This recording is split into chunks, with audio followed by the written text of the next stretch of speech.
little bit. No worries. It's all good. Connector. I don't know why my camera's so bright for you guys. It's annoying. You know, you brighten up a room, Scott. I really do. There you go. That's better. All right. We are back from the break and continue on down this path with Bo. Bo, go ahead. Okay, so we're going to continue on with Hope for a little bit longer. Hope, you're standing in the room with your guns drawn, having just fired 2 shots. The guards have left the room, and Melgor is standing there. And he looks to Koba and he says, Koba, you must go. Now. And then after Koba obeys immediately, runs out, and he closes the door.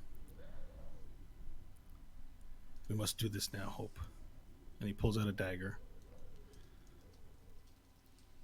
What did he say to you?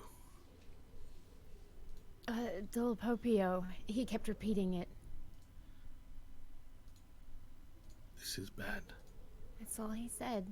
He kneels next to the corpse and he looks at it and he says, this is... And then he takes out a notepad. I'm trying to remember the name. The DM does. Sorry. This is Ternelib. He's Chirnetzi. He has been missing for some weeks now. His family has reported him missing. And he takes a knife and he puts it into the tiefling's ear and he begins cutting around the ear. Ugh. He cuts a big circle and then he pulls on the ear and there's a stringy sort of attachment. His muscle snaps and he pulls it off with his strength and he pulls the ear out. And he sets it on the ground and then he reaches a tiefling finger with his nail inside and begins scratching. And he looks at you while he does it.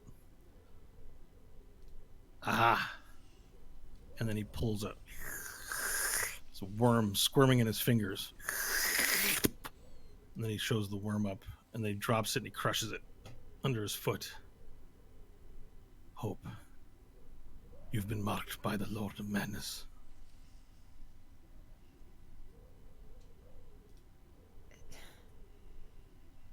What can I do? We will have to discuss this with Nobriari. Go see your friends. You need to put together a list of any other tieflings or people who have gone missing. We will round up his family and begin investigating how this even was allowed to happen. And he charges out of the door. No, wait! Not just his family. Anybody else who's talked about missing, okay? We will compile a report of missing persons and find out who it is. And then he just looks at you with his hand on the door handle. And Hope will look at him. It's for a minute too long. Concern in his eyes. Looking. He lets out a grunt, and then he turns to the door, opens it, and walks out. He says, "Men, to me now!" And you hear him down the hallway. Erstwhile, in the old village of Trashburg, now renamed, and if you'll check Roll20, you'll see the new map of New Tiet Kala. Orpheus. Oh, look at that. In the old place where Charlemagne stood, Varel Rasvium Kurik became the de facto proprietor of this establishment. And in the time since Froghemoth was slain, he has renovated it into his own place, and now we'll switch over to the Golden Sands and Roll20. Awesome. It's late afternoon. The sun is beginning to go down. The place is packed with tieflings and the din of conversation, oblivious to the goings-on in the keep. And Varel is at the bar, wiping it down, pouring drinks, and telling Bok Bok the orders that he needs. Got my a little half apron on. Mm-hmm. Practically Describe muddy. for us what you look like while you do this work. It's Yeah, a typical I mean, day for Varel these days. I've got a nice what would be white apron on my lower half on.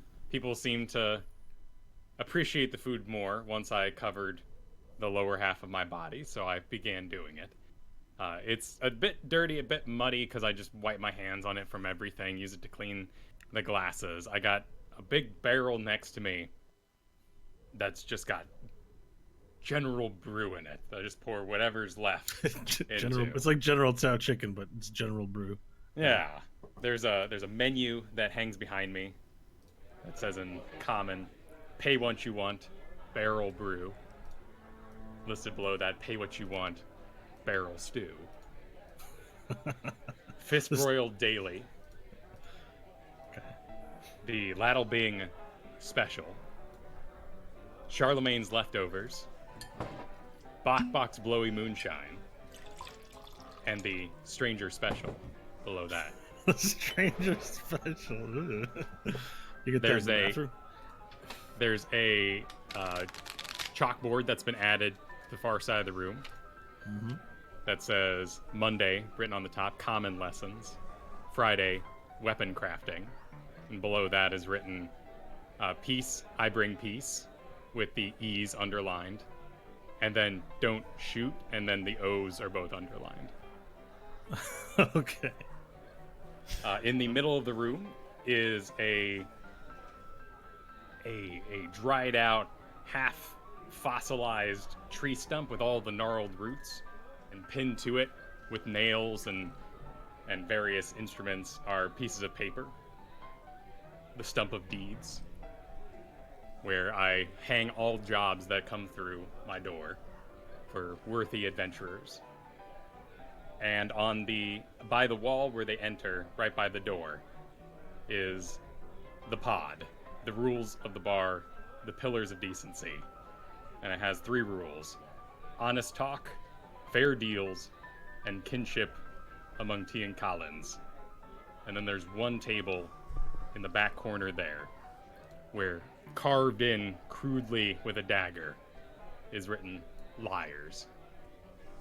And at that table is where everyone's playing cards.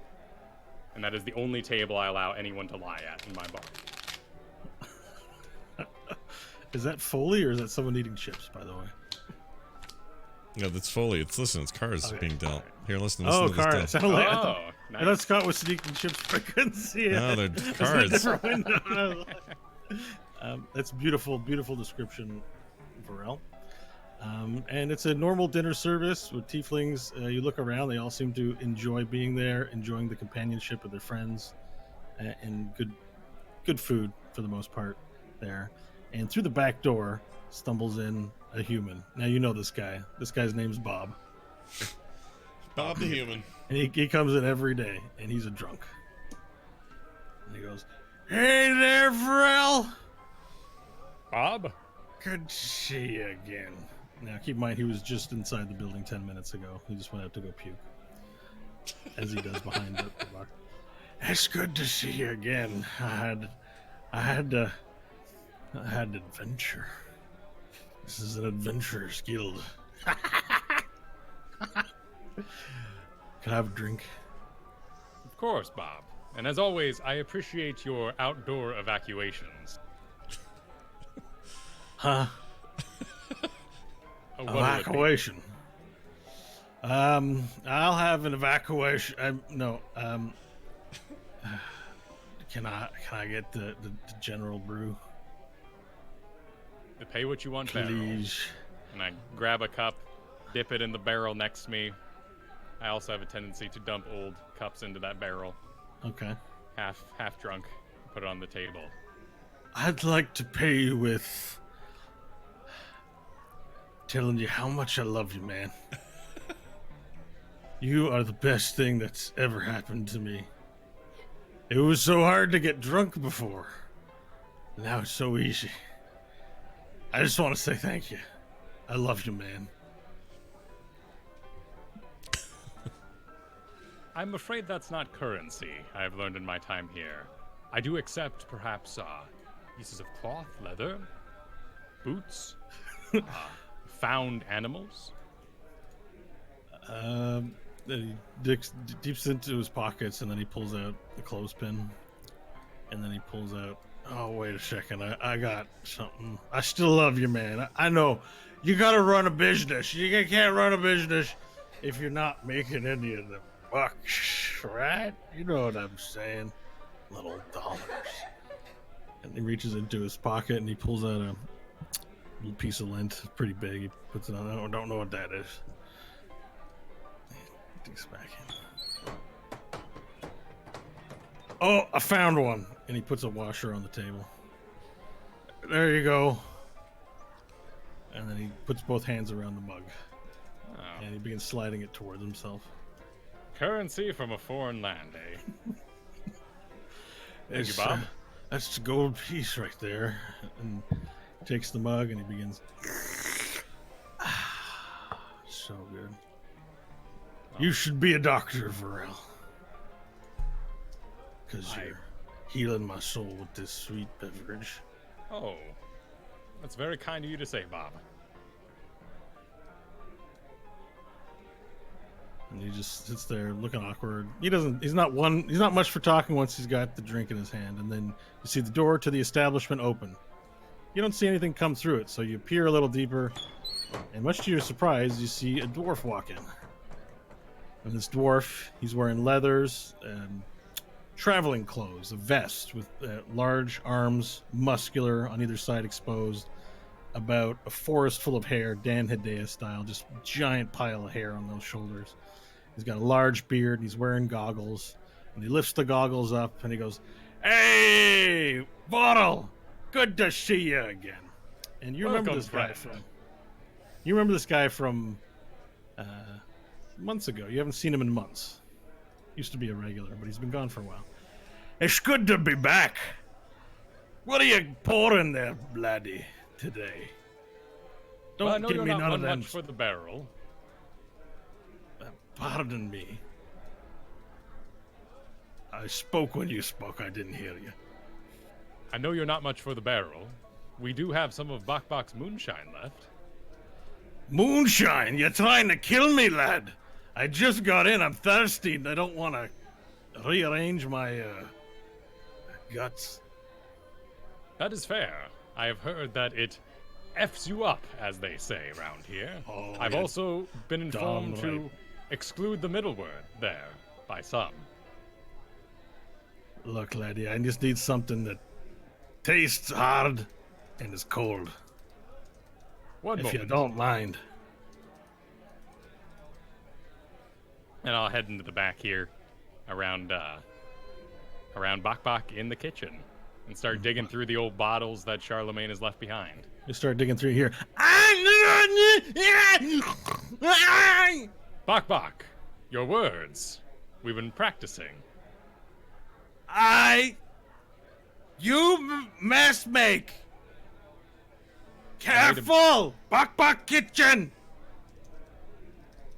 I apologize, Bokbok. And then he Beautiful gets back, kitchen.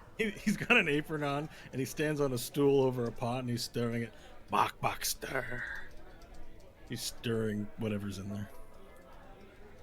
And I will move more careful to make sure I'm not clinking old Charlemagne glasses as I dig through. You've been living with Bok for a while, and you've come to realize, surprisingly, that he's quite possessive of the kitchen and where everything belongs in the kitchen, and gets cranky when things are not put in the right place in the kitchen.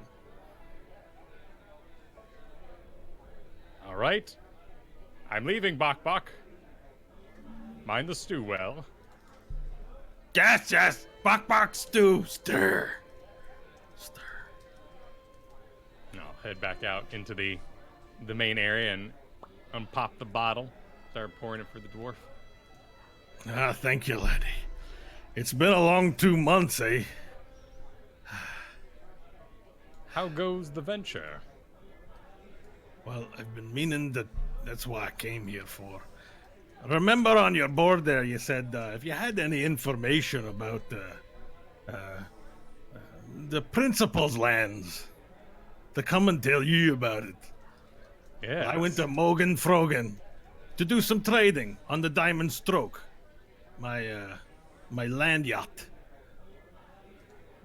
and I got some news for you. But let me drink my drink first. And then on that note, Nash enters the bar. Whoa, sweet. And Nash, this is part of... Oh, jeez. Jesus is coming down to rescue me right now. Oh my gosh. Holy crap. Look at that. That is wild. We've never had that happen before. No, it's because the Earth Sorry. is rotating. Oh, is the world ending right now? Like, This is insane. That's This is the craziest I've ever seen. Okay, I'm gonna have to get better curtains, I guess. There's nothing I can do, guys. Sorry, just turn my camera off. No, it's great. It adds to the majesty. Go I ahead. like it. I like it. All right, so Nash, you walk in. Nash, everyone's daily routine except for Hope, who gets kind of busy. There we go. He's getting to. Everyone's daily routine is to come and to have dinner at and just meet with friends here where you can. I mean, Nash, you bring Angela Ashley sometimes you don't. Yeah. So you're here often enough. Okay. And today is one of those typical normal days. So you walk in, hungry, to the bar. You see tieflings everywhere. Din of conversation at Varel's, and you see a drunk at the bar and a dwarf at the bar, and you see Varel. I'm going to come up to the bar and go, Varel, old friend. Nash, my longtime companion. I hope I'm not interrupting. I don't believe we've been introduced. I look at the Oh. dwarf. And what was the dwarf's name, if I remember from 2 months ago? Joe Daddy. This is Joderi. He is back from a trip to, Loganfrogan? Mogan. I went to Mogan Frogan. Moganfrogan. Yes, it's a big dwarven settlement in the mountains there at the Leaden Fingers. This is Nash, a savior of the town, in fact. The Nash. You speak too highly of me. Nash Magard of the Solar Mines, and I grasp his tiny little dwarf hand. Well, good to meet you. And she grabs your hand, shakes it, and you see muscles and hair ripple. Or her, not him, sorry. You don't look like the type to save a town. You look like you belong in a hospital. Let's say it was a group effort. And I nod over to Varel and just say, I'm starving. What do you guys have tonight? The usual, as it is every night. The special this evening is, of course, the Fistbroil Daily of meats I've collected through the various jobs being performed. I believe we have rat this evening. Ooh, I like rat. I'll have rat. Excellent. Surprise me with Rat. how you prepare it. I'll take whatever you got there, buddy. Forgive me for saying, but rat doesn't sound special. That's the kind of meat you eat when you got nothing else to eat. Truly. Yeah, Varel, you shouldn't be serving that. My friend here is not offended by the meats I've selected in the past. Not Surely at he all. would have informed me. He's a whiz in the kitchen, little person. If you put enough seasoning on the rat, then it can taste like a beef. But I don't know. Hold on, are you telling me you've got extraordinary amounts, perhaps herds of fresh cattle somehow in the mountains, and yet we down here in the valley have none?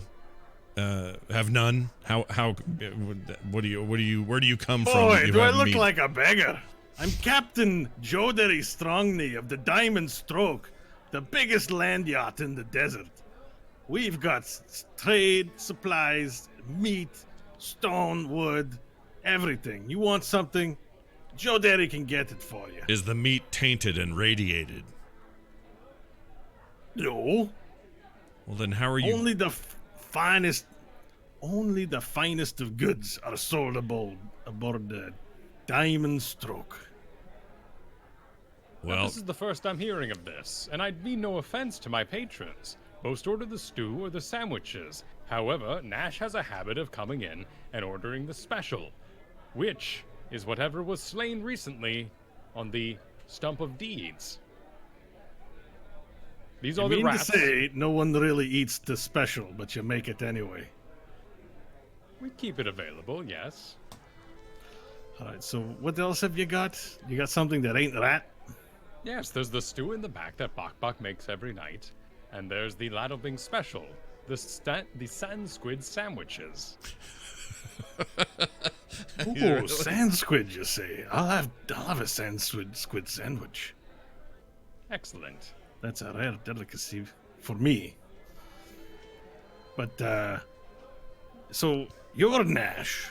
That's me. You don't look like how they describe you in the tales. Oh, and how would that be? As a great dragon man who breathes acid on his enemies. But you look like a hospital patient. Well, you don't need to believe me, but those tales are true. I guess you can come in here and tell me that the soil hasn't gone sour where you live and you're able to graze your cattle and have pristine beef produced. I don't live anywhere but the land yacht, Diamond Stroke. I travel the land and meet all kinds of people. Great. Emphasis on the meat. But the point is, the stories you hear, the tales you hear of me are true. And I'm not about to demonstrate it tonight. I came here for a meal, and I'm gonna have it. If you stick around long enough, chances are you'll get to see it whether you want to or not. Fair enough. And he turns back to his drink and drinks it. Now, I'll walk to the back and yell back to Bok Bok that we'll have a Ladlebing special out here. Oh, bye! You hear it from the kitchen. And he knocks out, you hear blades crashing, and you hear lots of preparation going on in the back. And then Bok Bok appears and goes, Nash! Nash! Nash! And you can understand him for once in your life. Bok Bok. Are you speaking my tongue? Bok Bok speak tongue. Varel, you've made progress with the little guy. Good progress, in fact. If you come by on Monday nights, we have a whole class. Bok Bok, good students. Good, Bok Bok. Well done. Bok Bok, speak. Speak, Bok Bok. To who? To me? Are you looking for me? What do you need? Happy food. Happy fresh. I don't know what he wants, Varel. Oh, Bok Bok, that's for Strongly here. And remember your sir at the Oh. end of it. Happy fresh, sir. Well done. And he Well pushes the done. bolt. Oh, by the beard of Jesus Chrome. Are you telling me you got a goblin that speak in common? Not only speaks, he cooks the food. You're going to burn in hell for this. Goblins probably should be just put out of their misery. Oh, I don't know about that. Bok Bok has achieved great things. Why, he's one of the fine liberators of this town as well. And he looks at Bok Bok and he says, Dwarven mothers scare their children with stories of goblins stealing them in their little cribs to cut up and eat. And then Bok Bok goes, Bok Bok like fresh! Baby. Fresh baby, yummy. When you say that, the little hand on my neck retracts and goes down deeper into my cloak, and for Joe Derry catches at it and he goes, Oh! Oh, he's got a mouthful of food and he points. What in the hell was that? it's a baby arm. What of it? You say that like that's a normal thing. You got a baby arm in the back of your neck there. It's quite useful, it turns out. It happened in a bit of a scrum without getting into too many details, and now it's there and it's mine. So And the drunk speaks up. He says, Yeah, Nash there. He likes to bring his baby arm out for the kids. the baby Makes the puppet show. arm comes out and flips off wherever direction that's coming from. I like the puppet show too. a little It's bird. good. I love you, man, Nash. It's a good puppet show. Thanks. Yeah, if you weren't so drunk, you might, I don't know, get more out of it. It's for the kids, but I guess come on, go ahead and come. It's fine. It's not against the law to like a puppet show. I might be an adult, but I'm still a kid at heart. You're only as old as you feel. Right, Vorl? Correct, Bob. He gets back to his drink. Freaking I'll Bob. turn to my side table and whip out my hunting knife and start carving up one of the rats. Can I say something to Bob? You can. Bob, honestly, it's hard enough around here to keep humans in a good light. Could you maybe try to not muss it up for the both of us? There's not a lot of us here.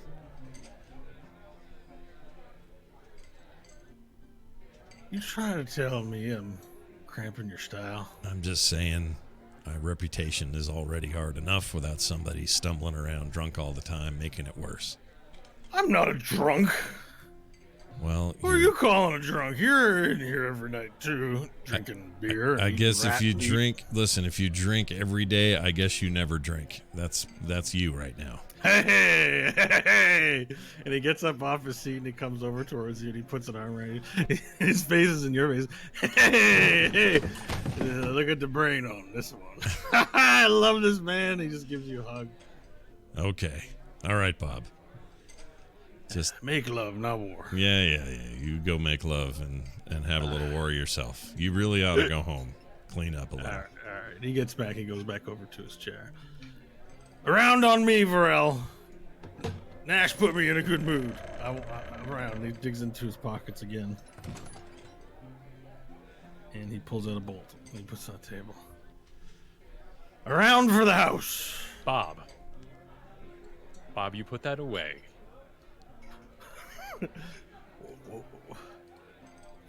What? You know that those boats are illegal in this town now. Oh, Queen's orders. the queen ain't ever done anything for me. I just drink.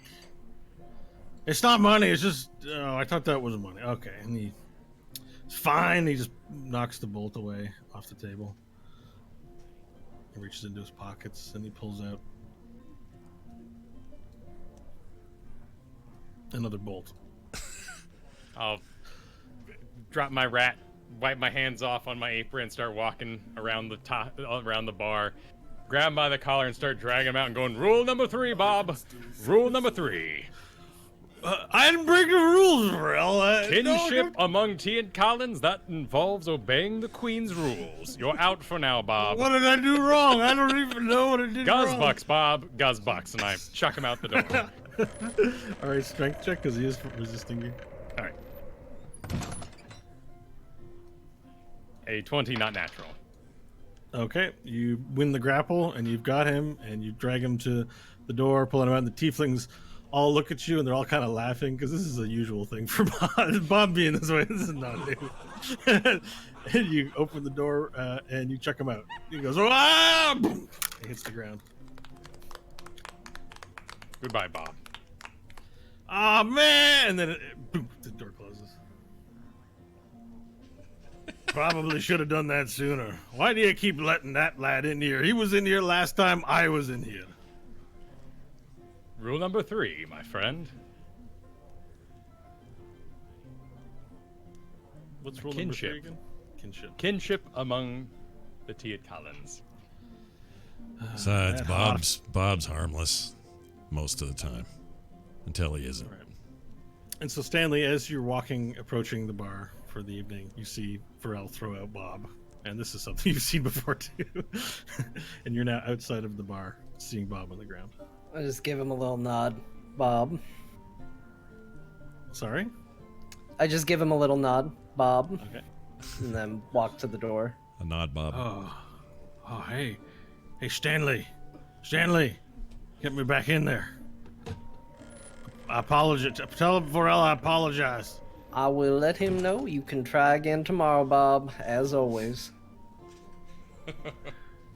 Can you bring me out a drink? And then you walk in and close I the go door. inside and shut the door. Yeah. And you're now in the bar with everyone else. Bob is on the outside. You see Nash at the bar, and you see Varel serving. You see a dwarf with goggles perched on his head, much like you do, with a vest on and super hairy arms. Stanley with his wacky clothes. What's going on, Stanley? Well, at least my style has changed over these past 3 months. Nash, have you cleaned it, or are you still just wearing it as it was? Well, I got new wraps, as you know. Angela, she helped me with that, but I'm a whole new Nash in a very old way, and it feels great. Here, smell. And I put my armpit right in his face. Ugh. Oh, put that away. Ugh. I have prepared the strips of rat, and I raise my fists, engage my storm soul, which allows me to light things on fire with my fists. I just start tenderizing them while lighting them on fire. Oh my god. That sounds great. I mean, I don't like rat, but that sounds amazing. As the strips get a little crispy by my flames, my frame-boiled fists, I give them a little toss, dip them in a spice or two, throw them back on the plate, and pass them to Nash. Thank you. This looks fantastic, as usual. I'll go up and join them at the bar. Give a nod to Varel. Stanley! Allow me to introduce you. This is my weathered adventuring companion, Strongney. Oh, Strongney? pleased to meet you. How do you do? My name is Stanley Billings. Aye, pleased to make your acquaintance. He puts out an arm and shakes your hand. Yeah, shake his hand back. Your hand is now oily. He's a desert traveler. He's unclean. He's got dirt and dust on him. You now have an oily hand. Well, for now. Prestidigitate. Oh, that's how you're so clean. I was about to say how one in the desert manages to look as clean as you. Well, you know what they say. Cleanliness is next to godliness, my friend. I've met your kind before. Old Captain Joe there, he's traveled the desert and seen all kinds of people. I've seen Speaking people- of a saying, Stanley, I've taken to heart what you mentioned about my bar, the lack of a saying, a slogan. Oh, yes. I've come up with some that I would like to try on you. All right, very well. The Golden Sands, where the folk are simple, and so is the food. Well, the problem you might run into with that, Varel, is it implies that your clientele are not particularly with it or of high caliber, and you also undersell your food a bit. But you can't lie in here. Well, sure. Then we might want to rethink the signage a little bit then. Oh, okay. How about where the stew is gritty, and so are the heroes? You know what? That's not actually bad.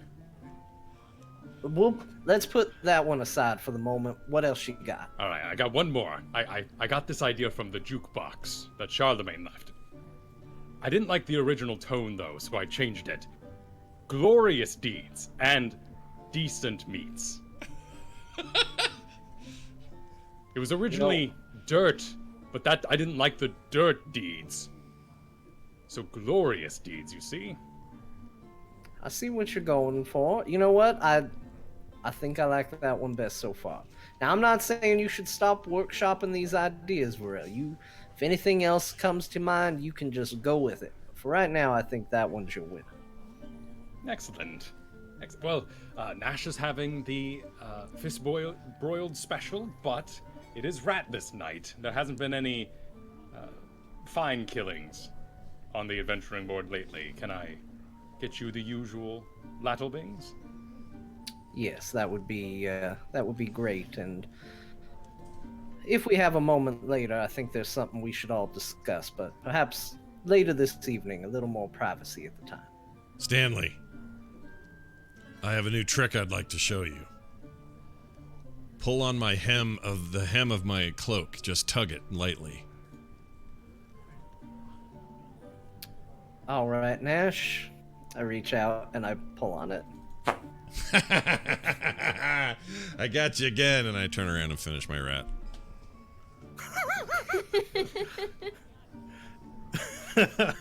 Honestly, I don't know what I expected. The best part was the rat part of it. I turned and finished my rat. Well, no, it's our fantasy version of pull my finger. I farted on him. Yeah, Stanley better. It was clever too. Just Yeah. that punchline. It was extra special for the No, whole it was complicated, but I think we got it.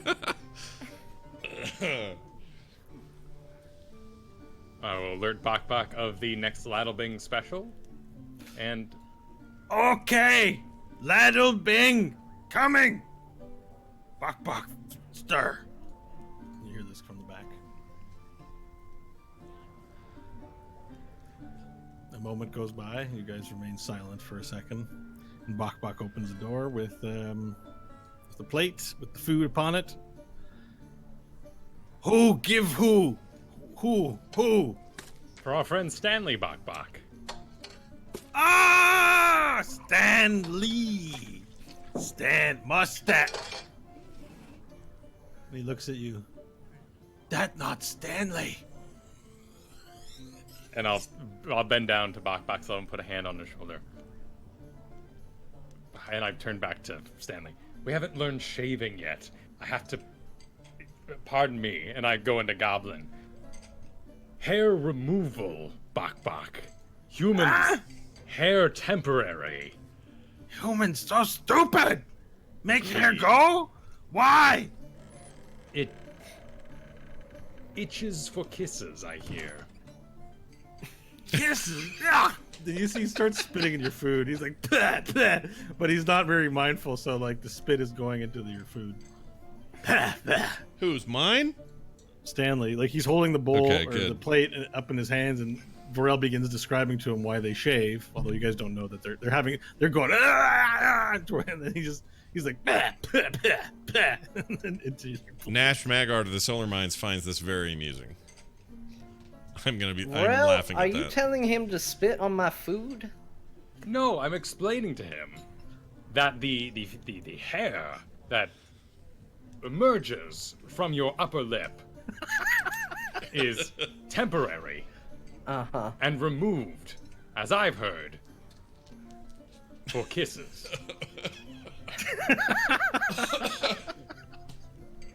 Well, it can be removed for a lot of You know what? That's fine. That's fine. We'll go with that. We'll go ahead. If that... I think I'm good on the food, as it turns out, now that I've reflected on it a bit. Maybe just something to drink, please. Bok Bok says, Stanley? And I'll With a question Stanley. mark on it, he puts the plate in front of you. let him finish the transaction, if you may. Good practice. Yes, thank you, Bok Bok. That's very nice of you. And Bok Bok actually decides to leave from behind the bar and walks around the bar and walks up to behind you, Stanley. He takes your cloak and he puts it in his face and goes, yeah. Stanley! Bok Bok. Stanley! Ah, Bok Bok, stop sniffing customers. Back, kitchen. fine! Bok Bok, fine! Good job, Bok Bok. Progress. At least we can understand Bok a little Boks. bastard. Bok Bok, speak what you say. Nash. And he goes into the kitchen. He's come a long way. Very good. That he has. Well, I think our fourth will probably be joining us later tonight. And with that said, Hope, you begin making your way, hood over your head, looking indiscreet, back in your normal clothes, not royal clothes, walking down the passage. You see Bob the drunk lying face down in front of Vorel's, as is usual. Nothing unusual about that. You make your way to the door, open it up, and enter. And you see Nash, a dwarf, Stanley, and Vorel intensely discussing something at the bar. Cool. I'll walk up and order a drink. Alright. I assume I've gotten Hope in trouble in the past, announcing her presence. So what do I call you when you're in the bar? Everyone refers to the queen as a Reefy. Very few people know that it's actually Hope. So Okay. Hope is okay. Cool. And Hope What? joins us at the bar. Hope, this is my friend Strongney, who's been exploring the Waste for us sometime. Hope will nod. Oh, and the dwarf sort of looks over at you and he goes, "That's a pretty lass there. He didn't tell me you had friends that were pretty, Vorel." My standards are rather lizard, I'm afraid.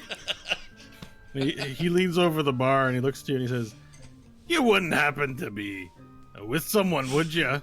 Oh my gosh. My standards are very lizard. We got to do a t-shirt or something. That's really good.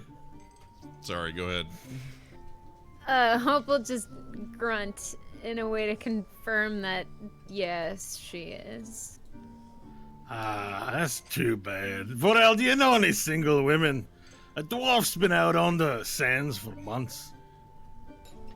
Well, this place is rule number 1, honest talk. Announce yourself and your current standing to the room, and surely you will find a mate this eve. Is that how we do it around here? You just tell people. You're welcome to stand on the bar. I don't know. He gets shy and sort of blushes a bit. He's like, I'm not gonna yell at the whole bar that I need a lady friend. How will they know you are strong and virile? It's how it's done here. I say go for it. Really? Okay, deception check from the both of you, please. Well, is it? deceiving. You're not deceiving. Stanley's got to be deceiving. I'm deceiving. Stanley triggered my call for the check here. And you roll alone. A 30. 30. Jeez. A 30. Oh my god. Is that possible? How? Okay. Wow. I have a plus 11 to deception, and I rolled a 19. Good lord. Wow. He looks at you and he goes, "This really is a strange place, you tieflings." All right. And he sort of stands on the chair, and he gets up and he turns around to the bar. And he goes, Oh, hold on, friend. Hold on. Use this. I hand him the megaphone. Oh. "No, I got a voice that can carry out. That's gonna deafen everyone, right? I don't think I should use it." I think it would definitely help. Just make sure everybody knows. Deception check. That's a 17. Very reluctantly, he feels like he's being had, but he's not sure enough, and so he takes the megaphone and he turns around to everyone. You hear feedback, and he's like, "Oh," puts it away from us. "Excuse me, patrons of the Golden Sands. My name is Joe Derry Strongney, and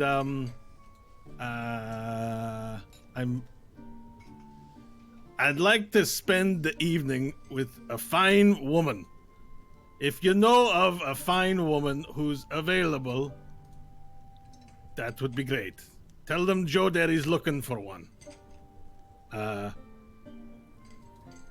got a good cod piece, so you won't be disappointed in the sack." Okay. And then he just sort of sits back down, super embarrassed. And he violently hands back the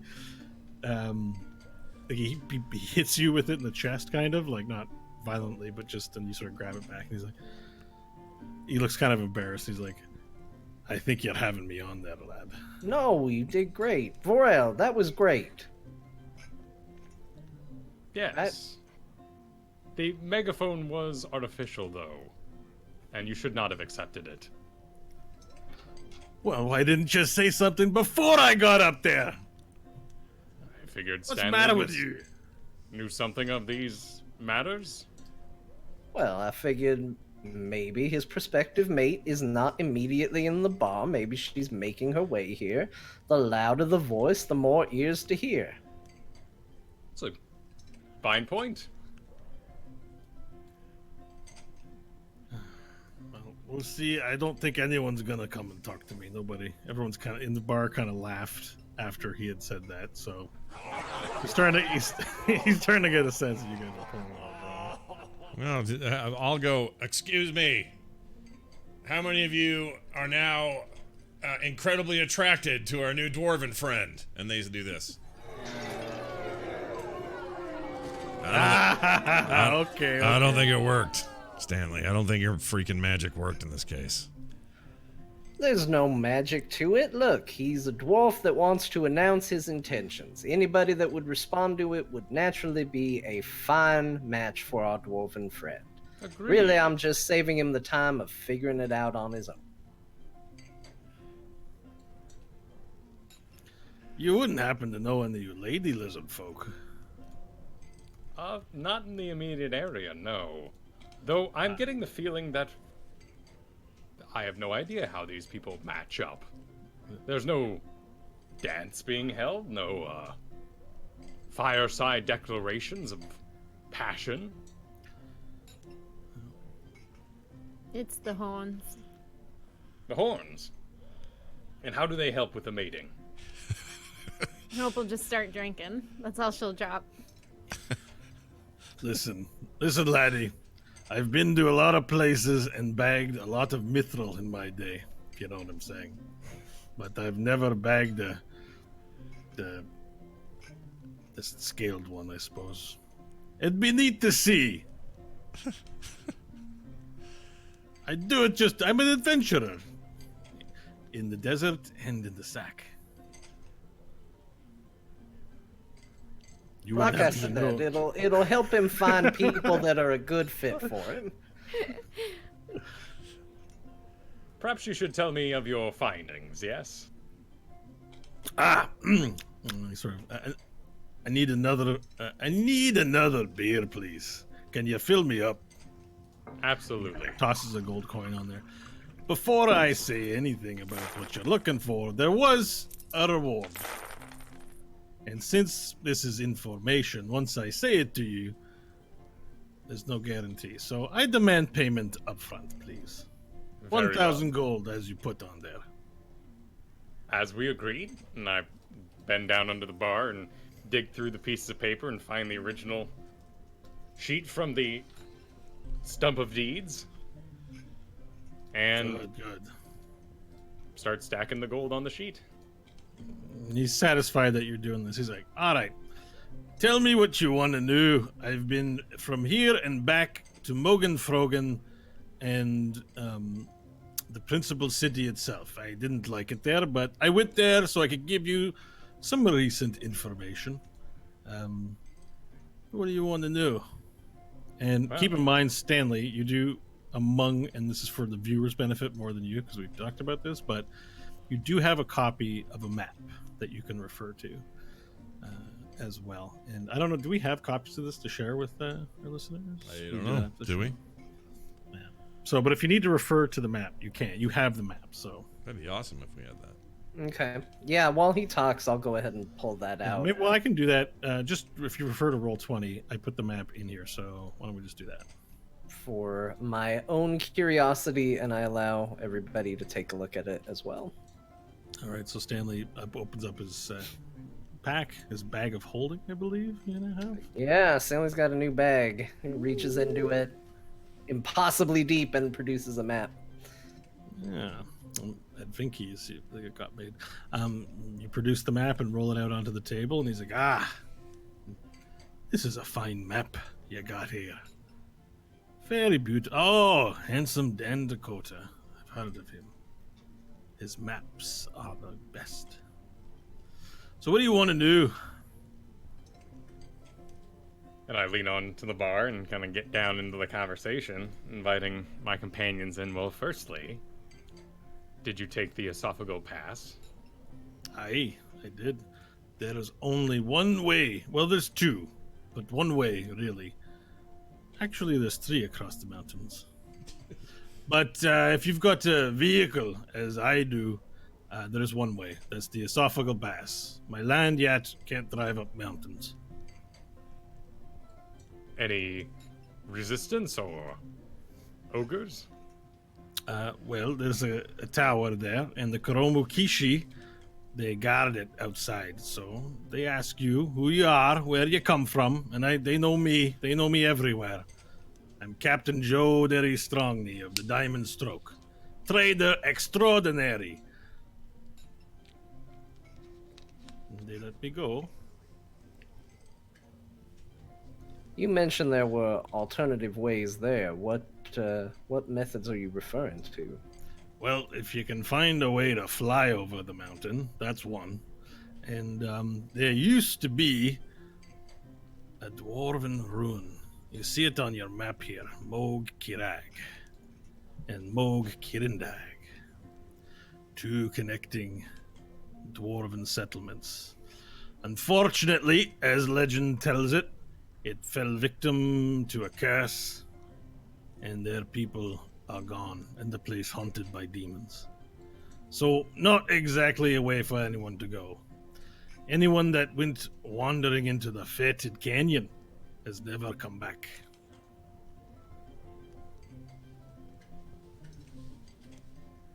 What of the journey from the Esophageal Pass to the principal city? Well, it's a canyon of sorts. Runs 120 or so miles. It's a very long choke point between the two worlds. That's why you've never seen anyone from the pass until the last century or so. Nobody knew it existed.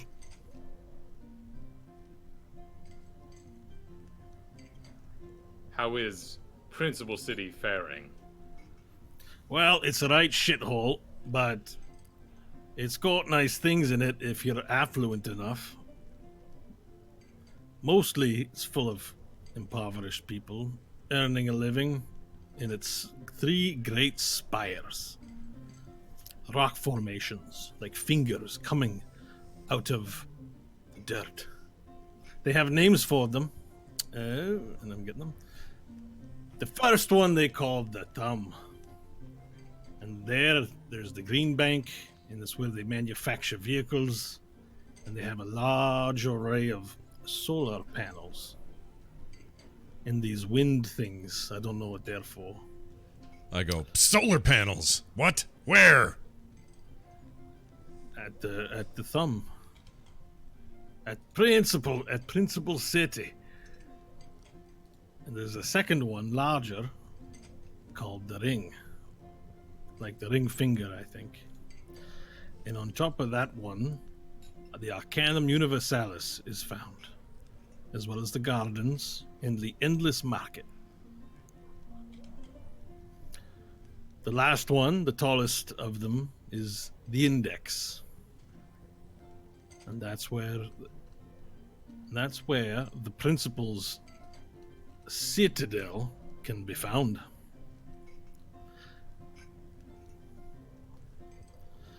Now, these are multi-story structures. They have dozen floors apiece and a thing called escalators. You ever heard of that thing? It's these stairs that move on their own, like magic. Very cool. I asked about the engineering on that one. I would like to have that for my yacht. It's a right pain climbing up that ladder. If I could just ride an escalator, I'd be a happy dwarf.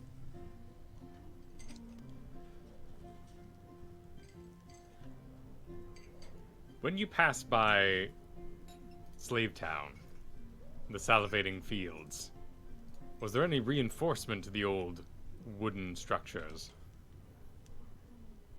They're rebuilding, is from what I can tell.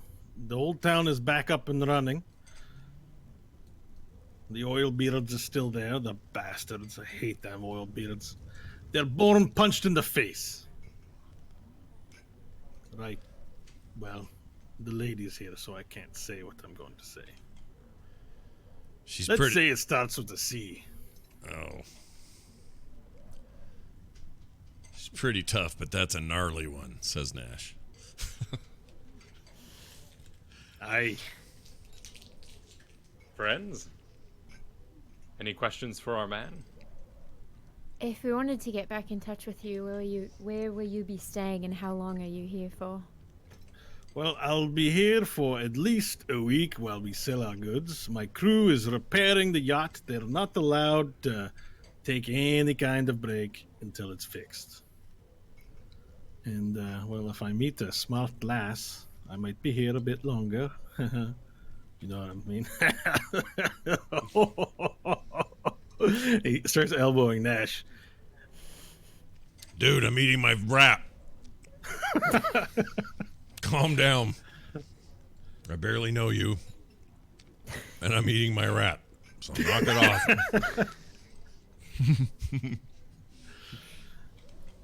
What else do you want to know? After this, where are you headed? Well, I'll continue on my trade route, probably back to the principal city. I like to stop everywhere, so I'm not 100% decided on what's next. But one way or another, I'll end up back in Mogan Frogan, picking up stone and steel, mithril. Looking at the map here, where can I find Mogan Frogan? It is to the east of Principal City. Let's see. Oh, okay, cool. So he's going beyond Principal City to make that transaction. And one of the things you notice there is that there is the Silver Road, which documents a road from Blood Cradle to the Principal City, and as well that there are these line marks denoting a railroad track connecting various settlements together, including that the railroad track runs to the Esophageal Pass.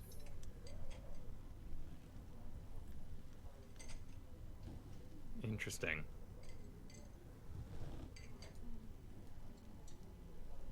Well, our transaction is complete. I appreciate your scouting, but we will have further questions. I'll be in town. In fact, Vorel, and he takes a stack of 100 gold and puts it back to you, and he says, "My crew and I need a place to stay. You've got an inn here, right? Can we rent out? I'll need 8 rooms for the week." That would be no problem. I still have the air conditioning, if you... Oh, laddie, air conditioning. Mwah. They don't got that in Mogan Frogan. They don't believe in it. They say it's the devil's work. You'll go to hell for air conditioning, but you know what I say? I say, F that. Air conditioning is lovely. Well, they've got perfect beef, but no air conditioning. Go figure. And then I keep eating my rat. Then I hope my hotel is hell on earth for you. Oh, right. And he laughs. And he gets up and he says, "Can you send your goblin up to bring me a beer? I'm going to go enjoy it right now, I think." Very good. We will be with you shortly. In my room.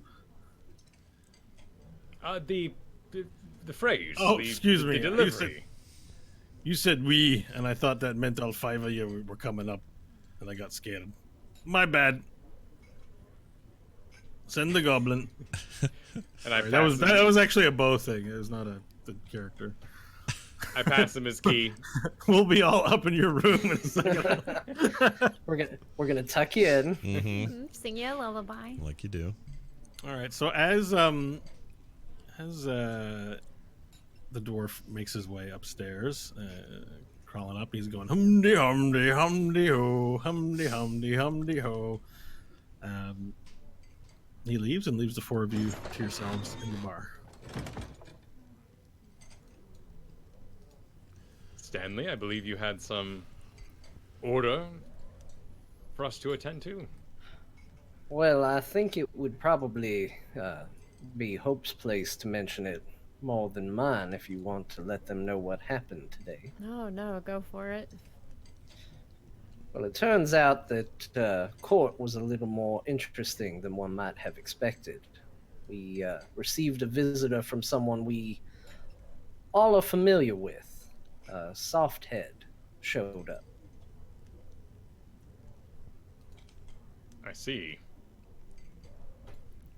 And what did Softhead want? Well, he came with a offer from the principal. Seems they want to meet with the queen and have a heart-to-heart and reestablish some form of trade between the two. And in exchange, they're willing to let go of all the people they took as slaves from Dust Hill as a show of good faith. That's a huge sign of weakness for the principal to make any sort of declaration of peace. Well, assuming it's true at all. Yes. And what did... And I look at Hope for this. What did the kingdom say to such a thing? In 3 days, the principal should be here. Here. Yep, Himself. that's what it sounded like anyway. He'll be wanting more than rat. Oh, we'll feed him plenty. How interesting. I figure that if he can make it in 3 days' time, he has some sort of a quick way to traverse the sands. And we could maybe look into that, I'm not sure. It would be unwise for him to arrive in any capacity. I would assume he would send a servant or a representative. I would think that anyone capable of making a claim of traveling this far, and I gesture to the map, in 3 days' time, probably is not particularly worried about what might befall them. I think perhaps there's an answer we're not seeing.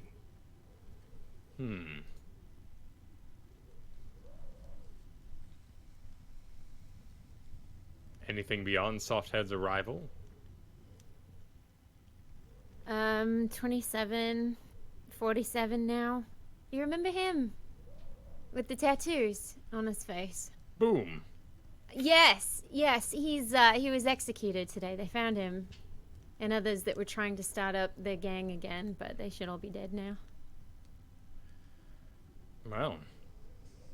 No toes, though, yes? We've been free of the toe rippers? As far as I know. Also, there might be another demon thrown into the mix. I got attacked today. This one likes to put worms in people's ears. Hope, you're burying the lead, says Nash. You were attacked? Well, you know, it comes... We've all been attacked. We usually mention something before we've all been sitting here eating rat for 2 hours. Yeah, not usually when we're sitting in the middle of the keep. How did this even happen? I don't know how he got in. I was changing, and then all of a sudden my handmaiden was dead, and he had this poison knife, and he kept saying Dolopopio again and again and again. And then we finally killed him, and Melgor took a worm out of the thing's ear.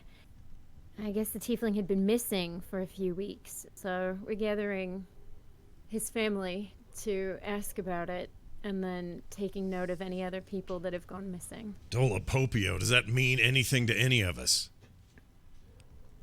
Do I recognize the name? Hope would recognize it from her studies. It's a known demon. Okay. And it's some mention of it is loosely in the Monstrositorum Arcanilicus. It's in the handouts also that I gave you. It listed. It's very light information. Oh, right. He is known as a Lord of Madness, and the way that he offers people the ability to move with guile, but they have to accept his gift, which is the worm in the ear. Then the worm in the ear whispers to his victims, and eventually they succumb to his will rather than their own.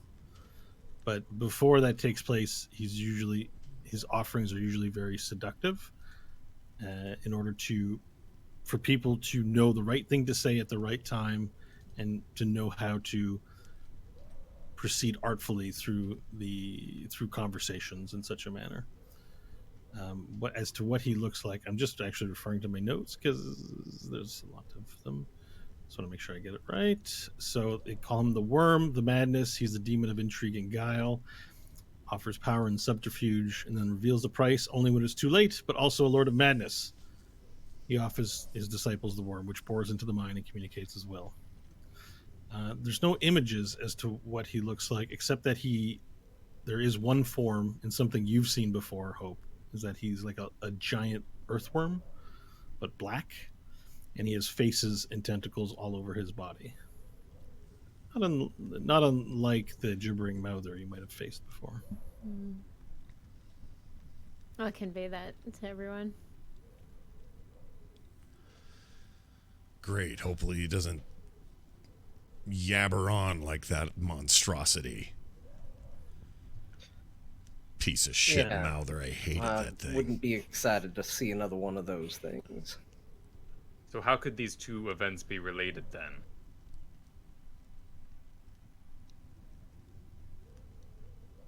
I mean, according to Softhead, the principal has no fondness for demons, Then Hope gets attacked by a servant of a demon. Somebody's either not telling the truth or these two incidents are unrelated and it's somehow a coincidence that they're happening at the same time.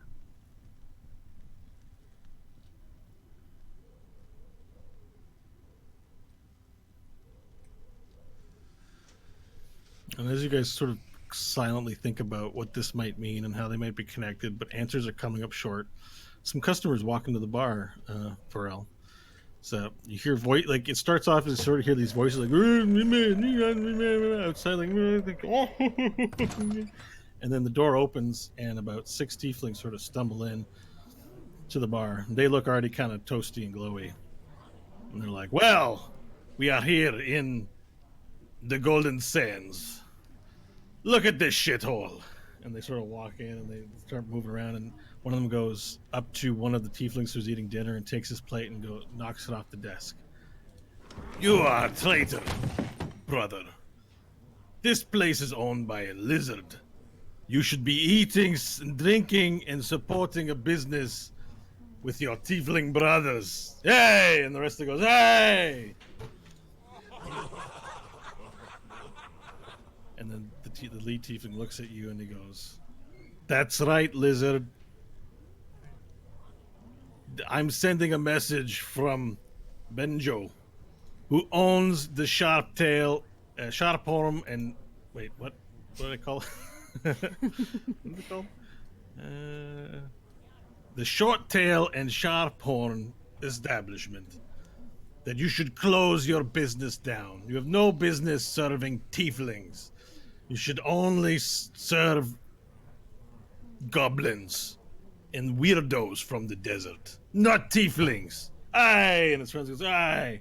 And if anyone doesn't like that, they can fight me." And he takes the guy nearest him. There's a tiefling sort of looking up, trying not to be seen. He just kicks the leg of the chair, and the leg breaks, and the tiefling customer falls to the ground and goes, "Ah!" And Hope will go over and help that tiefling up. Okay. All right. You go up and help that tiefling up, making sure to keep your hood over your head. Now, gentlemen. And as you do that, that tiefling grabs your arm and says, "Lass, don't help him up." I'll continue helping him up. I believe there was a formal challenge in your words there. He restrains you from doing it. He's holding your arm.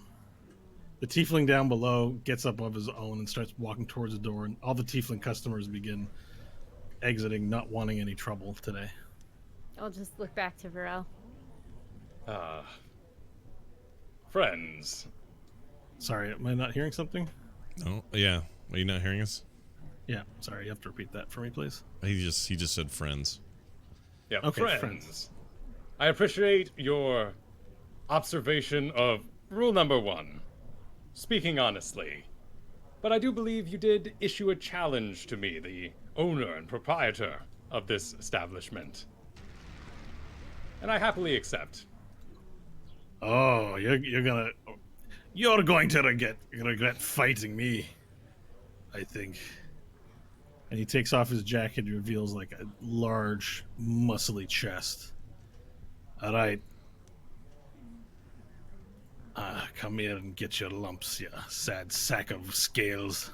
All right, and I untie my apron off me and put it on the counter and just get those elbows back and stretch out that chest so the eyeball really kind of flares open, looking at him like, yes, about cracking time. And the guy sort of sways a little bit because he's clearly toasty as his friends circle in, and he goes, "It's this guy here with the mean-looking face, and you've gone to help over there." I'm just moving everyone down and play. While you're moving him around, I'm gonna get up, put my fork down. I'm gonna look at this tiefling who said that and say, "Yeah, there's only one thing I hate more than an average tiefling, and that's a that sounds bad." and that's a racist one." And I throw a table over. Now they have to deal with Nash Magard of the Solar Mines as well. My knuckles don't crack, though. I have All right, bad make it knuckles. an intimidation check, please. All right.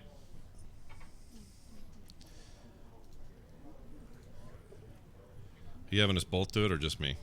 Just you. Okay. That looks like a Is that right? Wait, I've lost my page. Sorry. Here we go. That looks like a 17. Okay. And he looks to his friends and he's like, ah. And they all start. The freak is angry. And freaks are funny when they get angry. They go, ah, la, la, la, la, la, la. And the friends sort of look around and be like, yeah, you tell him. Now, before this gets going, did the owner actually ask you to come here and do this? What difference does that make, lad? I just need to know. It's a very big difference. He doesn't need to say nothing. We do Okay. it for him. Thank you. And then I'll kind of like bow my head and walk back. To let Nash and Brown. He won't let you go. He's holding your Oh, arm. okay. Well, I'll try to back up and then realize and just shake my head. Like, you can tell that he's drunken, so he's not holding your arm more so from a. He's just his actions are slow, movements are slow, so he's Okay. just now holding you. All right. Yeah, I give my fist a little flick and get him up, and just a quick little eye around to see are there any weapons? Are we good for an honorable fisticuffs here, or No, they're not carrying. They're not carrying weapons. They look like average tieflings, drunk, passionate opinions, but none of them. They don't have the stance of real warriors or real desert-born people. But they're tieflings, and they're no slouches when it comes to fighting. Neither. They're All right, let us partake in this evening's entertainment. And he lets go of Hope finally. He brings his fists up. And he's like, all right. And you guys are both sort of standing there with your fist. I'm going to turn you into a pretzel. You know what that is, boy? A salty treat? He goes, yes. And then he takes a swing at you. All right, everyone roll for initiative. Oh my gosh.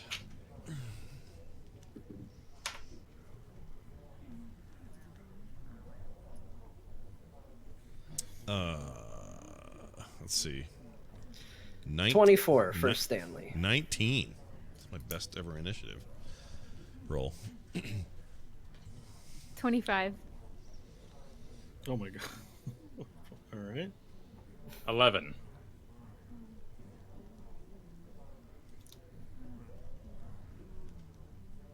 Okay, perfect. So before you go, Hope, this leader of this rabble gets his action first as he swings out at you. 16, is that a hit? No, not a Hope. At Vorel. He's punching Vorel.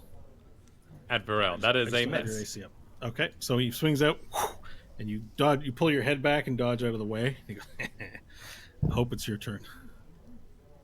All right. Well, seeing it's just between them, I'm just gonna casually back up and watch how You it casually back plays. up, and as you do that, the guy next to you, there's a second tiefling standing there with sort of a vest and a nice shirt. And he says, "Oh no, you don't!" And he grabs your head as you walk, and he tries to punch you in the face.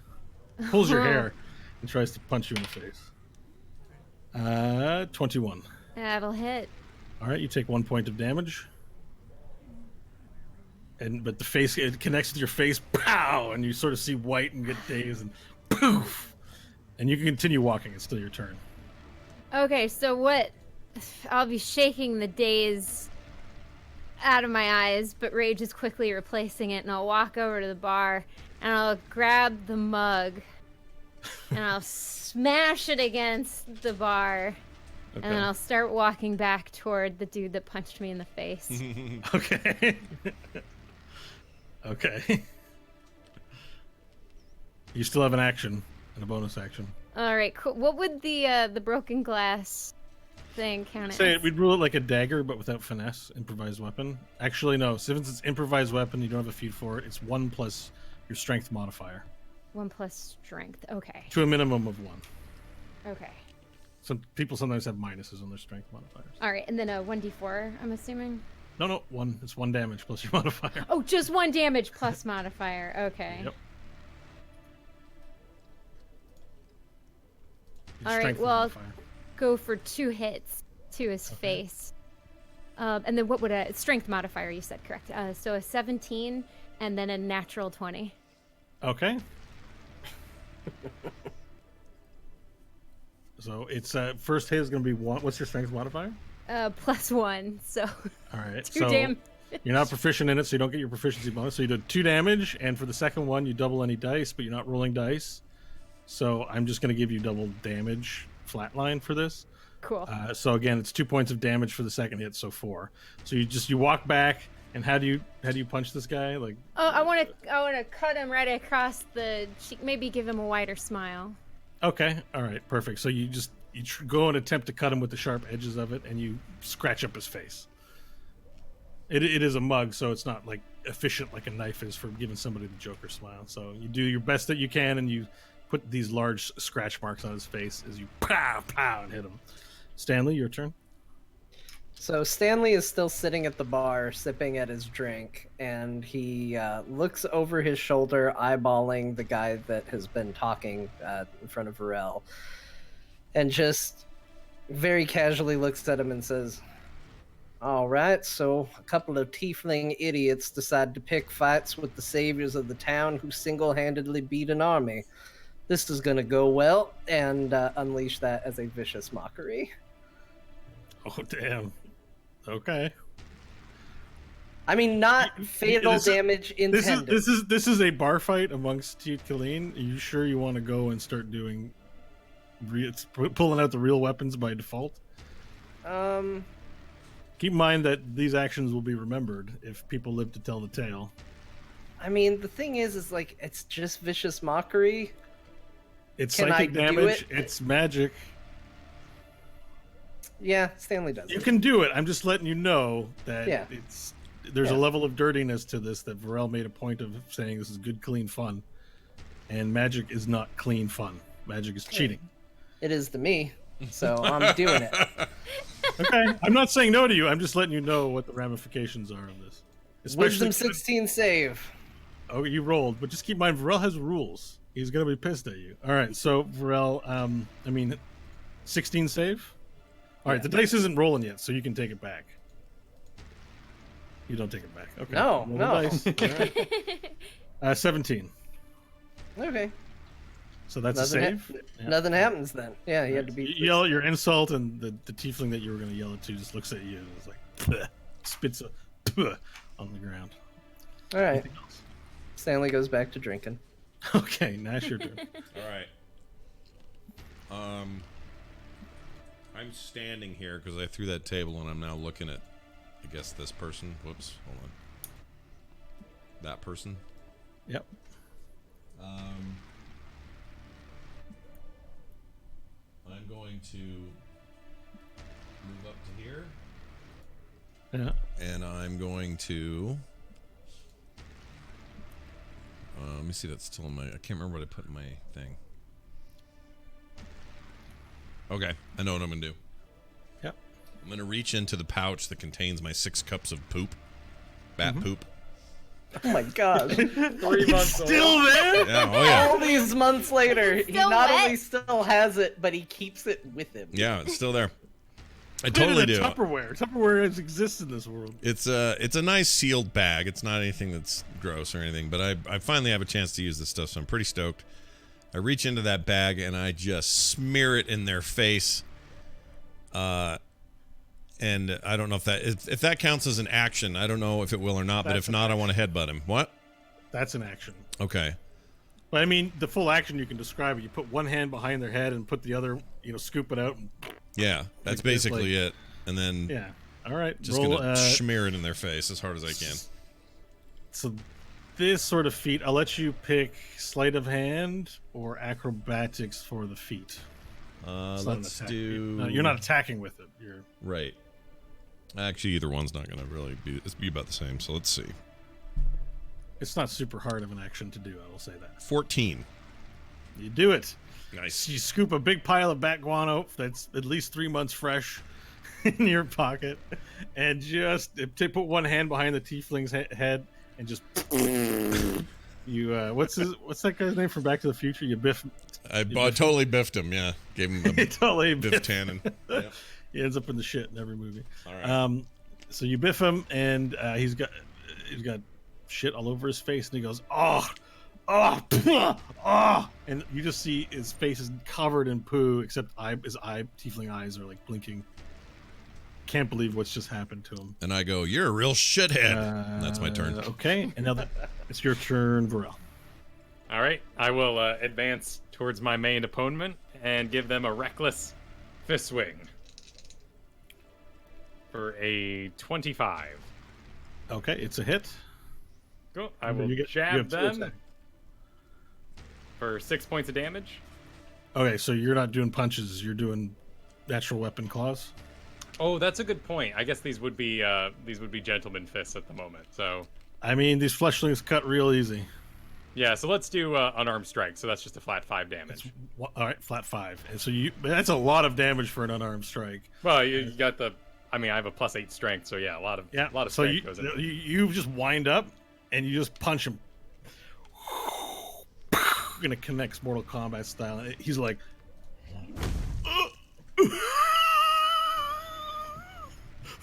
he can't breathe. And you get another attack, and you get advantage on this next attack as he's just eyes wide stunned. A 22. All right, that's another 5 points of damage, and then you just pull the fist back up and rewind. Give him the smack. What's the hit style? Oh, I mean, the first one's just like, you got your fists up and then just a pop in the face. And since that one works so well, the second one is a full wind up, connect the face, push through.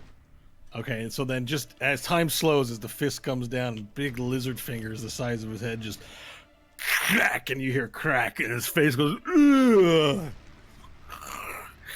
and his head spins around, and his whole body twirls around, and he flies into the door, and then slides down, and slips down. You hear him go,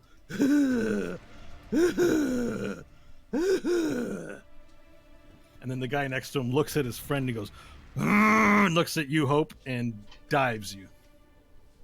Just runs up, jumps onto the table, and just dives you both hands forward. Okay. And they can't tell she's the queen, right? They don't know. No, can I roll a dexterity to It's dodge a out of the contest, way? so yes, he's trying to grapple you, and I'll need a strength or dexterity as a defense to the grapple. Okay, let's see. So I'll do dexterity here, and that'll be a 16. Okay, and so he steps on that table that's between you. There's a table between you two, and this guy just runs, boop, boop, boop, boop, boop, boop, boop, runs past his friend, steps on the table, and looks like he's going to jump on the table to jump on you, and because I rolled a 1. The table underneath him breaks, and he just collapses to the ground. Shaboom, and he flips over, and he goes, ah! And he just falls to the ground and slips completely before reaching you. So he's there. This guy ran up here. This guy's unconscious there. And the next one, Stanley, looks towards you and runs your way. This guy's prone. Someone steps up to you, and he attempts what he's going to try and do, because you went back to sit and drink and ignore him, which is insulting. He's going to try and take the back of your head and just smash it into the bar. Okay. So grapple check, please. All right.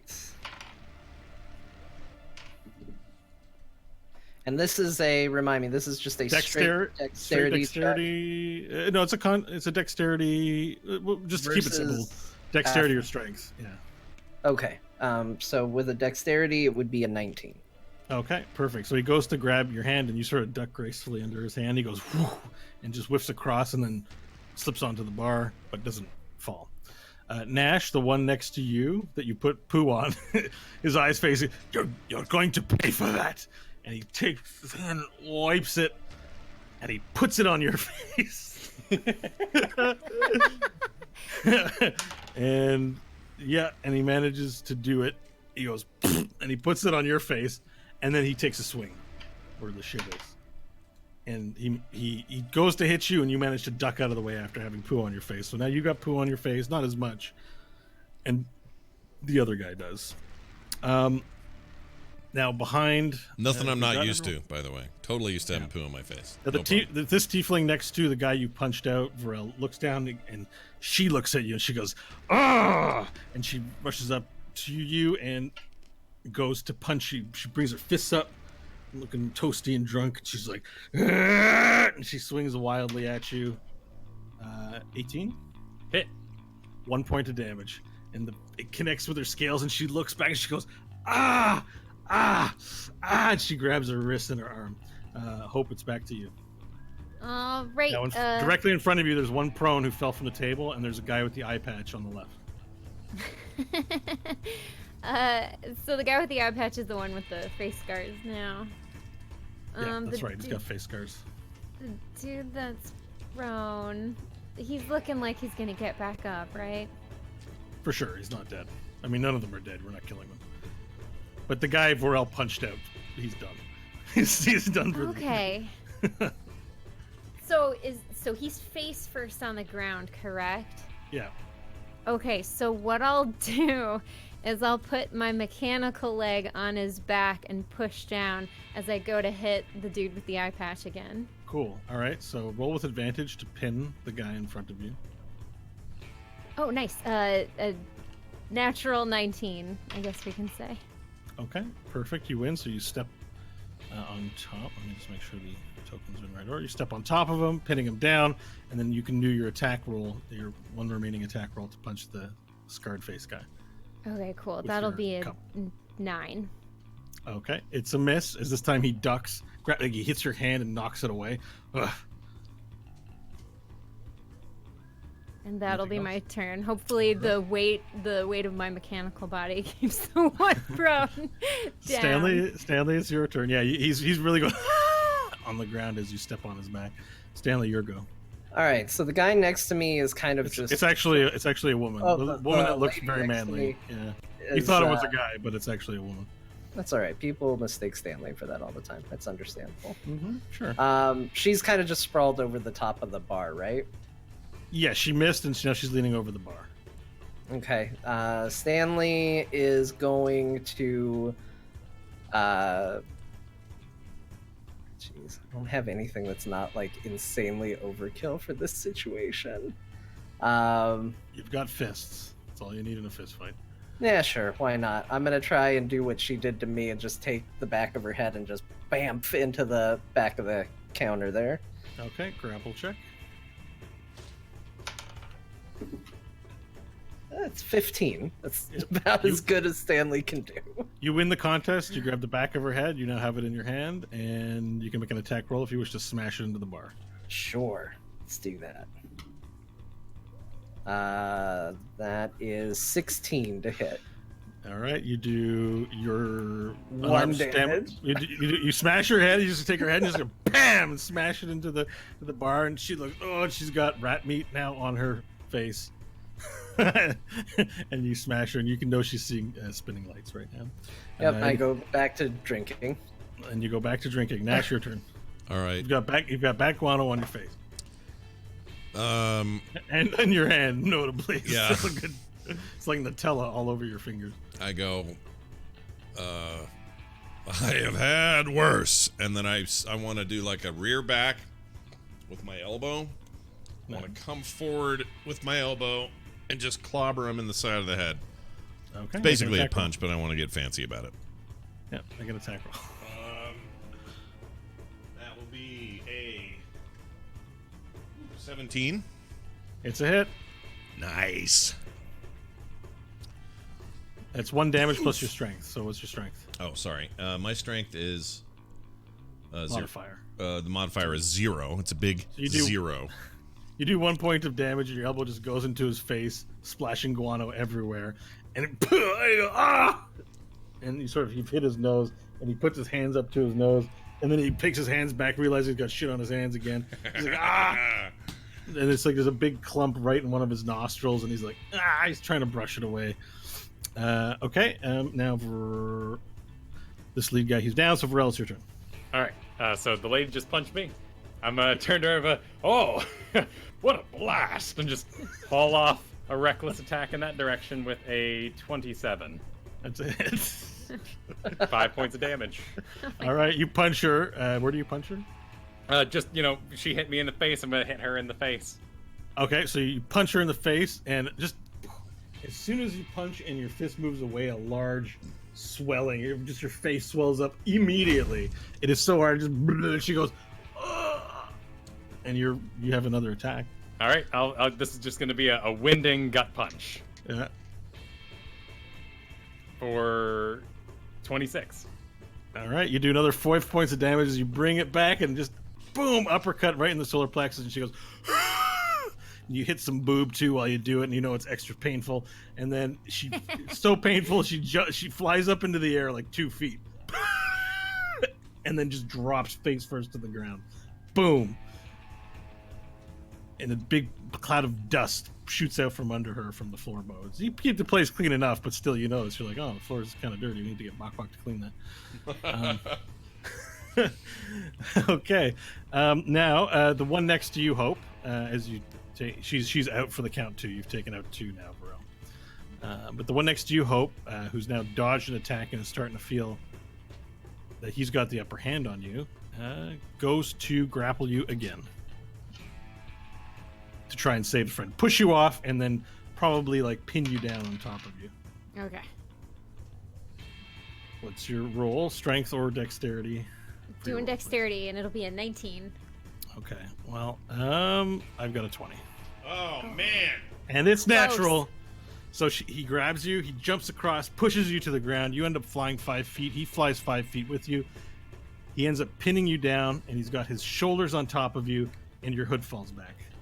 And he stops. And he gets up immediately. And he taps his friend. We need to go now. We've made the mistake. And then he grabs his friend and drags him out and just running with his friend. And this one, they all see what's happening. Everyone shuts up and is like, and this one right next to you, Hope, bows on her knees and goes, oh, I'm sorry. And the rest of them book out of there as quickly as possible. Varel, you get an opportunity attack. I won't take it. No, Varel gets an opportunity attack. I try to walk forward and hold open the door from like, you fought honorably, and I'm yelling down the street, it was fun! Come back! We were... So that is why they get inebriated first. That was a good time. Sorry, Varel. Well, And why- the woman next to you goes, I'm sorry, please forgive me. Please. Let's just go to the hospital. Get your friends checked out. Thank you. Stop being dumb. Thank you for it. I'm sorry. I am ashamed. And she runs out. Learn from this.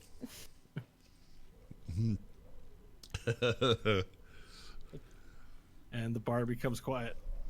I thought we were having a good time. We were. It was the hood. It came off. It's my fault. Oh, Yes. because the queenship. Yes. Yes. They don't punch queens. They try not to. How will they know their faces are structurally sound? I don't know. They trust it, I guess. We should host a fight night. Hey, a circle where people may execute their desires for fists. Once a week. Bok Bok. Yeah. Bok Bok you no wa- fight. When Bok Bok fight, fresh die. Fair point. And Bok Bok rules. Live rules. Bok Bok live rules. Very good, Bok Bok. Varel, you have to promise if you do that, you have to have a doctor on site, okay? No deaths. No No. fight to the deaths, all right? Clearly, this requires more thought. And as you guys are discussing it, you hear voices outside. It's really loud outside. You hear like, You hear lots of voices, and then a big flash, in the whole place, like lightning flash, and just flashes white. Just flashing outside. And as you look out the windows, you see tieflings on the street pointing up. You hear, Yeah, I'll walk outside. Walk Put the outside. hood back up. You put the hood back up, and everyone makes their way outside, and you see tieflings. Every tiefling in the city out on the streets, and all of them staring up into the sky. And as you turn around and look up in the sky, you see that it's become night since the time that you entered and since the time of the fight. And a large comet burns bright in the sky, never seen before, glowing all, it's like there's natural light all beneath you, and it flashes. And the comet just goes, and you hear the sound of rock melting and burning as it's, and it soars across the sky, and everyone's pointing up, going like, look at this, it is an omen. It is a sign. The gods speak to us. And you hear people yelling and panicking as the comet. And then it heads westward. And then it disappears from view. And then there's a loud, not loud, but a flash of white. And then it disappears, coming from the west. And then a large white mushroom cloud explodes from the sky in the distance. But you hear nothing. You just see the mushroom. And then several seconds go by as you just witness this visual, extraordinary phenomena that's very visual of the comet flying and then exploding. And then the sound catches up to it, and you hear. Everyone make a Constitution save, please. Oh, jeez. Oh shit, 1. 14. 18. 8. Nash, Hope, and Varel, you're deafened. Okay. And you hear. Oh You hear that's from the the. worst. You guys can all look at each other. You can move your mouths, but you can't say anything. Okay. And you hear the sound, and then. Yeah.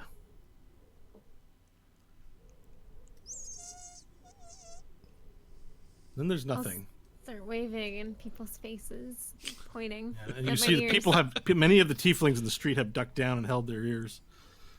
And then Bob gets up off the ground and he goes, "What the hell's that was sound that woke me up?" Stanley, what's going on? Why is everyone in the streets?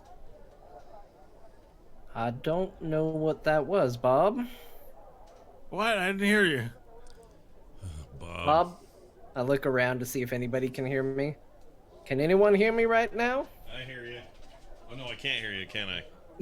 You're definitely. Never mind. Slowly, everyone's hearing comes back, and it goes, "Oh shit, Varel! Did you see the lights?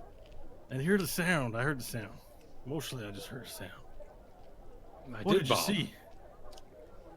It's a great comet. A comet? Jesus Chrome, Bob, if you'd just pay frickin' attention and quit getting so drunk, you would have seen it too. I have to tell you something. The day I was born, there was a comet. They said, bless the day I was born."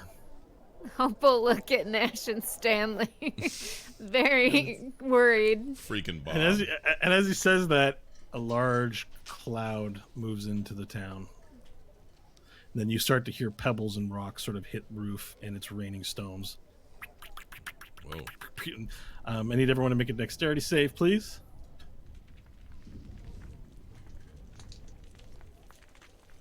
— 15. Much better. 17. 14. 17. Okay, so the rocks begin hailing on you, but you don't get any in any uncomfortable places, essentially, as a large cloud begins to fill the night sky, hiding the stars. And it begins raining rocks over top of Tiet Kala. And tieflings all around you are panicking. "We must come to safety! Get to the keep!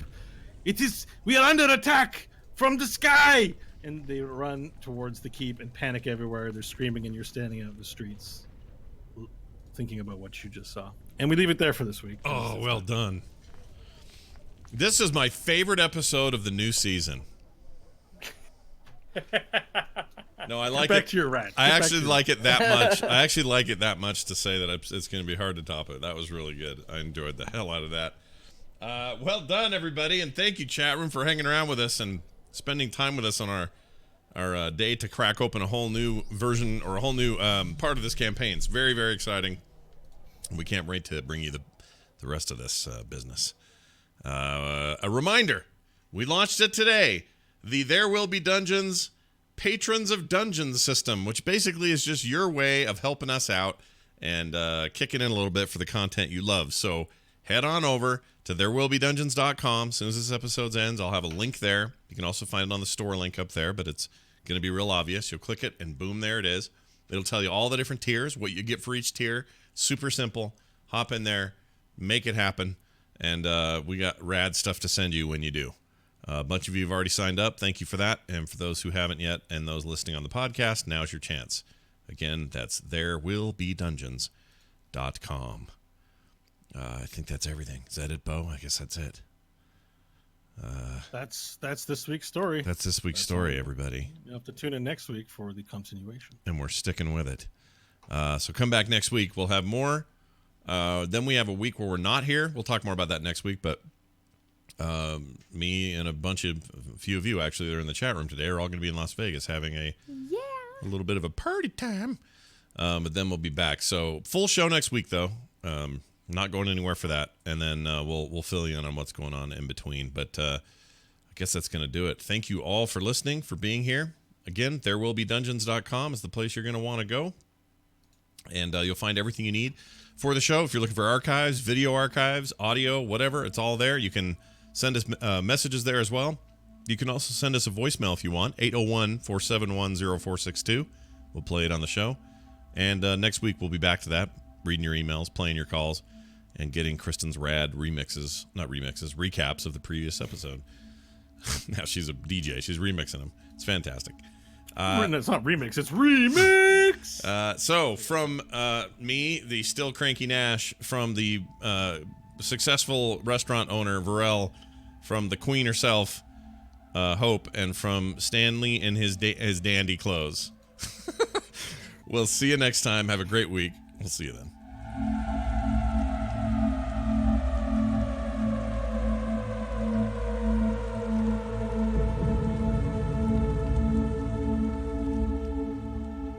This show is part of the Frog Pants Network. Frog Pants Network. Get more shows like this at frogpants.com. Yeah. That's a good question. That's good That's stuff. a good question. Oh, yeah. I also like to point out that's the first time I've ever prepared something and have it last exactly the right amount. Yeah, well done. No Yeah. longer, it was just like perfect. Great. I was impressed. As a first time in 50 some odd episodes that's ever happened. So it's fun. No, that was Dude, great. that was awesome. Yeah, it was Yeah, really it's good. a great start. Yeah. Yeah, good, felt all good. your intro stuff was riveting. Loved it. Just it was great.